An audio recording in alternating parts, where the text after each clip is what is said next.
संकल्प शक्ति की जागरण होने के पश्चात अपने आप ही बाहर का सहयोग मिलना प्रारंभ हो जाता है।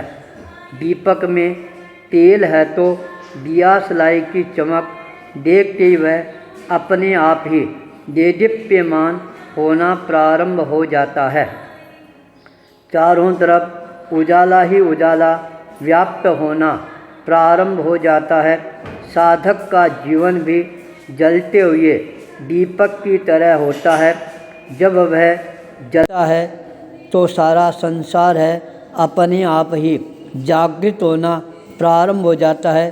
जब वह चलता है उसके आगे आगे अपने आप ही प्रकाश का मार्ग है प्रशस्त होना प्रारंभ हो जाता है। दीपक में प्रकाश में वह अपने जीवन को और ज़्यादा प्रकाशमान बनाने की ओर अग्रसर बनता चला जाता है।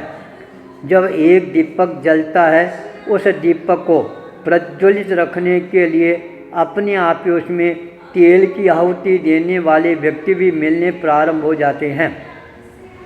दीपक को तेल मिलता रहता है तो वह दीपक फिर कभी भी बुझने का नाम नहीं लेता है, अपितु और ज़्यादा तेजस्विता के साथ अपने आप को प्रकाशित करना प्रारंभ कर देता है।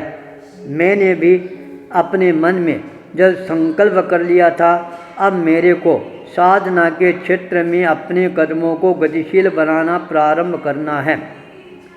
जिस दिन मैंने संकल्प किया था उसी दिन लगता है मेरे को कोई अदृश्य शक्ति है वह अपने आप ही सहयोग करना प्रारंभ कर देती है।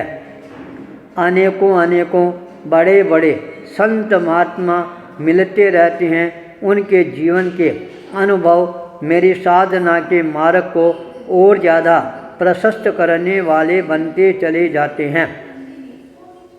जब अंतिम चातुर्मास लुधियाना शहर में करने के लिए रवाना होते हैं, पंजाब में प्रवेश करते हैं, उसके पश्चात केंद्र शासित प्रदेश चंडीगढ़ में पहुंचना होता है। उस समय चंडीगढ़ में साहस के प्रकाश पुंज जिन्होंने अपने जीवन में संकल्प कर रखा है मैं अपने जीवन में आने वाले सारी कठिनाइयों का स्वयं सामना करूंगा। चला कर किसी के सामने सेवा की झोली है और भीख है ये नहीं मानूंगा, न ही हाथ फैलाऊंगा। अपने संकल्प बल के साथ में अपने आप को आगे बढ़ाने का प्रयास करूंगा।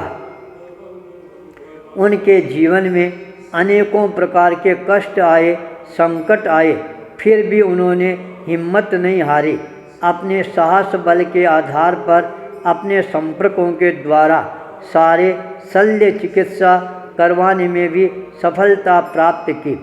अपने स्वयं के शल्य चिकित्सा ही नहीं, जिनको जीवन में सहयोग प्रदान करने का संकल्प किया था उस व्यक्ति को भी पूर्णतया सहयोग स्वयं कर रही हैं।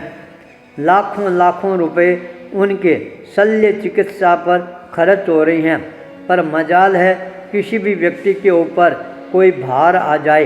भार आने का तो प्रश्न ही नहीं है। लोगों को पता भी नहीं लगता कि सारा काम है वह कैसे हो गया है। जब व्यक्ति का संपर्क इतना विशाल होता है तब सहयोग करने वाले अपने आप सामने आने प्रारंभ हो जाते हैं। वह साहस का प्रतीक पुरुष मुनि विनय कुमार जी आलोक जो मेरे को मिलते हैं दिगंबर जैन समाज के मंदिर के प्रांगण में, जहाँ पर बहुत अच्छा वातावरण था, शांत वातावरण था, प्रकृति में दृश्य है वह नज़र आ रहा था। उस दृश्य को देखकर मेरा मन अपने आप ही भावुक होना प्रारंभ हो जाता है। साधना के लिए उस स्थान को देख कर यूँ लगा चंडीगढ़ जैसे स्थान में भी कोई साधना का स्थान किसी साधक को मिल सकता है। वहाँ से अनुव्रत भवन के प्रांगण में जाना होता है। बहुत दिनों तक साथ में रहने का अवसर है प्राप्त होता है। जब मैंने अपनी साधना की पूरी रूपरेखा मुनि प्रवर के सामने प्रस्तुत करने का प्रयास किया, उन्होंने बहुत ही गंभीरता के साथ मेरी बात को सुना, समझा। मेरी साधना की उपयोगिता को और ज़्यादा उपयोगी बनाने के लिए अपनी तरफ से जितना हो सके उतना सहयोग देने का भरसक प्रयास करने का संकल्प है, यह भी अभिव्यक्त किया था। कहा, साधना के पथ पर आगे बढ़ना है, वह अपने आप में वीरता को जागृत करने का सबसे बड़ा उपक्रम बन सकता है। यदि अपने संगठन को मजबूत बनाकर आगे बढ़ने का संकल्प अभिव्यक्त कर रहे हो तो तुम्हारे को डरने की, कोई प्रकार की चिंता करने की जरूरत नहीं है। तुम्हारा संकल्प बल है, वही तुम्हारी नैया को पार लगाने वाला बनेगा। जहाँ कहीं भी जाकर तुम साधना के पथ पर आगे बढ़ जाओगे, वह पथ तुम्हारे जीवन को हमेशा ही आलोकित करता नजर आना प्रारंभ हो जाएगा। मेरी तरफ से कोई भी प्रकार का सहयोग चाहिए तो कोई प्रकार का संकोच मत करना। साधना के लिए मैं कुछ भी सहयोग देने के लिए तैयार होऊंगा। इतना बड़ा आश्वासन दे देना मन में नए विश्वास को और ज़्यादा जागृत करने वाला बन जाता है। जब चंडीगढ़ से लुधियाना के लिए बिहार करने का अवसर आता है, तब उन्होंने कहा, अब आप महापथ की यात्रा की ओर अग्रसर हो रहे हो। मैं स्वयं चलकर तुम्हारे को बधाई देकर आऊँगा। यह मेरे जीवन का सौभाग्य होगा। मैं कोई साधक पुरुष को उसकी साधना के क्षेत्र में आगे बढ़ने के लिए विदाई दूंगा।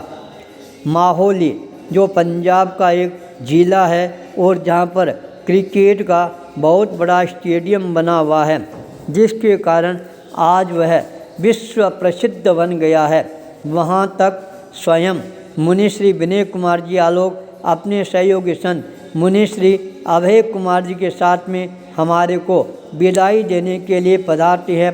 मैं आश्चर्यचकित था, इतनी बीमार अवस्था में भी कोई व्यक्ति एक साधक को साधना के पथ पर आगे बढ़ा रहा है तो उसको विदाई देने के लिए इस तरह से इतना लंबा चलकर साथ में आ सकता है क्या?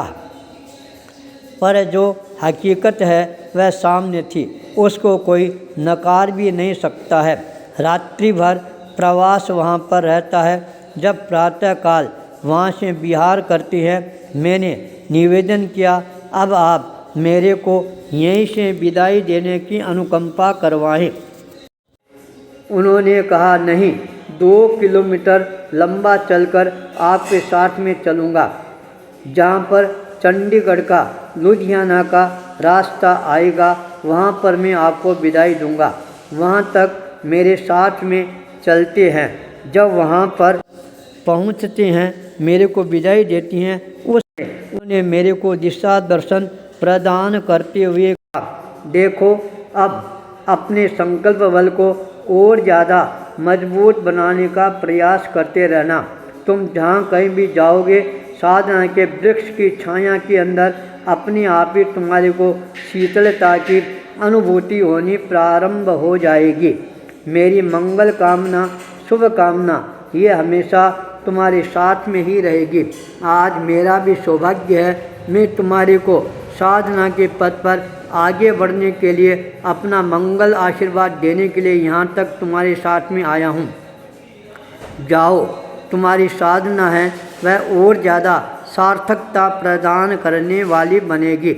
जब इतने बड़े संतों का साहसपूर्ण संबोधन मेरे को प्राप्त हो जाता है, तब मेरा संकल्प बल है और ज़्यादा मजबूत बनना प्रारंभ हो जाता है। मैं अपने आप को इतना ज़्यादा संकल्पवान बना लेता हूँ, अब मेरे को इस संसार में कोई भी ताकत मेरे पथ से इधर उधर नहीं कर सकती है।